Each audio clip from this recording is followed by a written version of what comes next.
오늘 우리에게 주시는 하나님의 말씀은 사도행전 8장 30절에서 40절까지의 말씀입니다.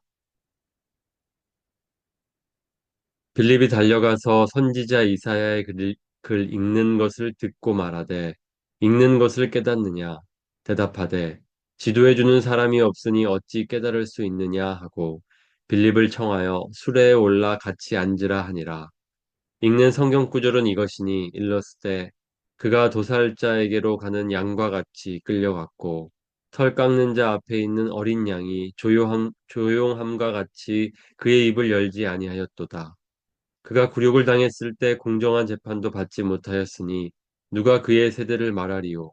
그의 생명이 땅에서 빼앗김이로다 하였거늘 그 내시가 빌립에게 말하되 청컨대 내가 묻노니 선지자가 이 말한 것이 누구를 가리킴이냐 자기를 가리킴이냐 타인을 가리킴이냐 빌립이 입을 열어 이 글에서 시작하여 예수를 가르쳐 복음을 전하니 길 가다가 물 있는 곳에 이르러 그 내시가 말하되 보라 물이 있으니 내가 세례를 받음에 무슨 거리낌이 있느냐 이에 명하여 수레를 멈추고 빌립과 내시가 둘 다 물에 내려가 빌립이 세례를 베풀고 둘이 물에서 올라올새 주의 영이 빌립을 이끌어 간지라.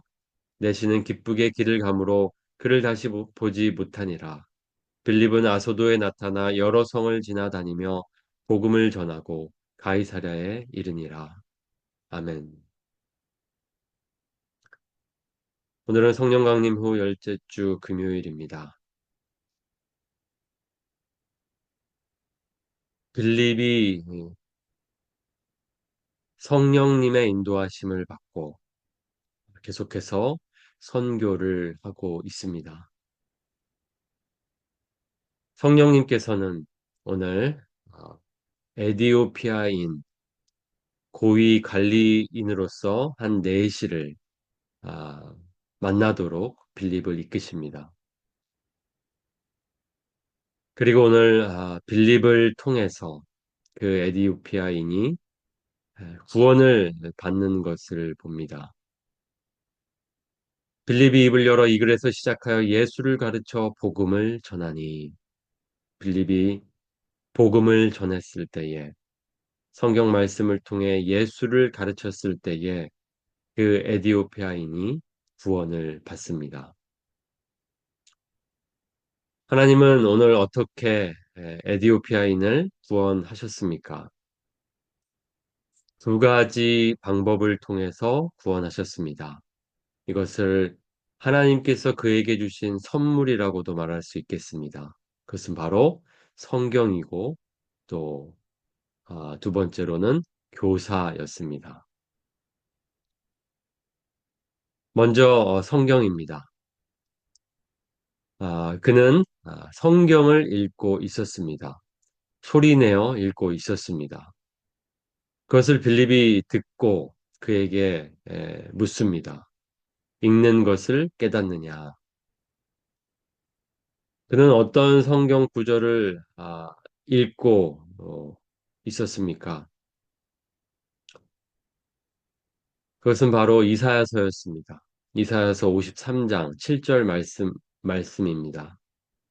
그가 도살자에게로 가는 양과 같이 끌려갔고 털 깎는 자 앞에 있는 어린 양이 조용함과 같이 그의 입을 열지 아니하였도다.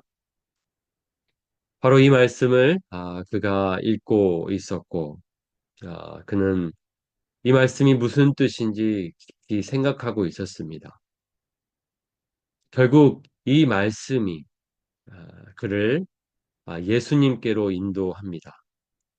빌립을 만나서 그 말씀을 그 뜻을 배웠을 때에 결국 그 말씀을 통해 예수님을 만나고 예수님을 듣게 되었고 그 복음을 통해서 그는 구원을 받습니다.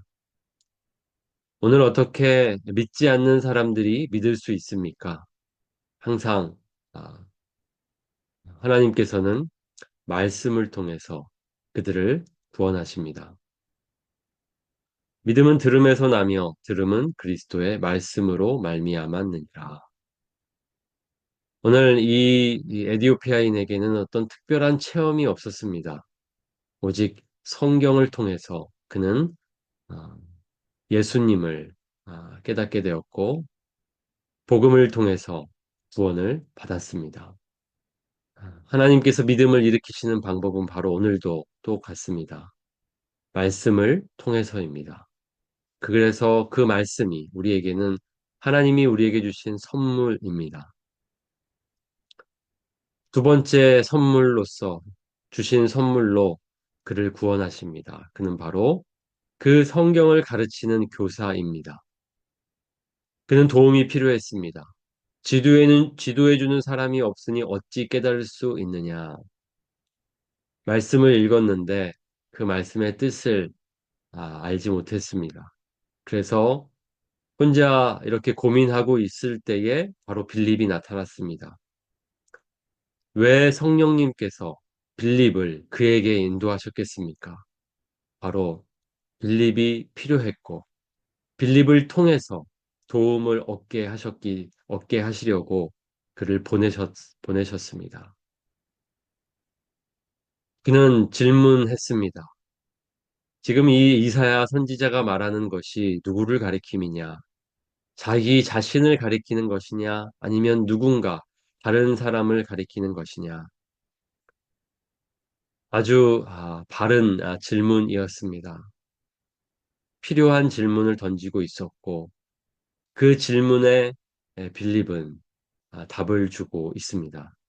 빌립이 입을 열어 이 글에서 시작하여 예수를 가르쳐 복음을 전하니 선지자의 이 말씀이 그리고 성경의 말씀이 누구를 가리키는 말씀이냐면 바로 예수님을 가르치는 말씀입니다. 모든 성경의 중심은 예수를 중심에 두고 있습니다. 예수님에 관한 말씀입니다. 그것을 빌립이 오늘 이 에디오피아인에게 가르쳐 주고 있습니다. 그리고 복음을 전하고 있습니다.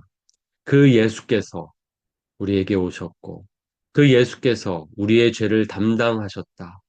그래서 우리를 구원하셨다고 그 기쁜 소식을 그에게 전해줍니다. 바로 오늘 이 에디오피아인은 성경과 그리고 성경을 가르쳐 주는 교사를 통해서 구원을 받습니다. 하나님께서 오늘도 구원의 역사를 이루어 가시는 특별한 방법입니다. 말씀과 그 말씀을 풀어주는 누군가를 통해서 하나님은 오늘도 구원하고 계십니다. 우리가 그렇게 우리가 예수님을 만났습니다. 예수님을 믿었습니다. 그렇다면 오늘 또 다른 누군가가 구원을 받으려면 말씀이 필요합니다. 말씀을 들어야 합니다. 그리고 그 말씀을 풀어줘야 합니다. 바로 그 통로가 돼야 하는 것이 우리들입니다. 우리는 그 말씀을 전하고 들려주고 그 말씀을 풀어주는 사람이 되어야 합니다. 우리에게 먼저 우리는 먼저 말씀을 배워야 합니다. 그리고 가르칠 수 있어야 합니다. 결국 오늘 놀라운 구원이 일어납니다. 길 가다가 물 있는 곳에 이르러 그 내시가 말하되 보라 물이 있으니 내가 세례를 받음에 무슨 거리낌이 있느냐. 이에 명하여 수레를 멈추고 빌립과 내시가 둘 다 물에 내려가 빌립이 세례를 베풀고 그는 믿었습니다. 그리고 세례를 받았습니다. 세례는 그렇게 믿는 자들에게 베풀어지는 의식입니다. 그 세례를 받음으로 공식적으로 내가 예수님을 삶의 주인으로 모신 자라는 것을 보여줍니다.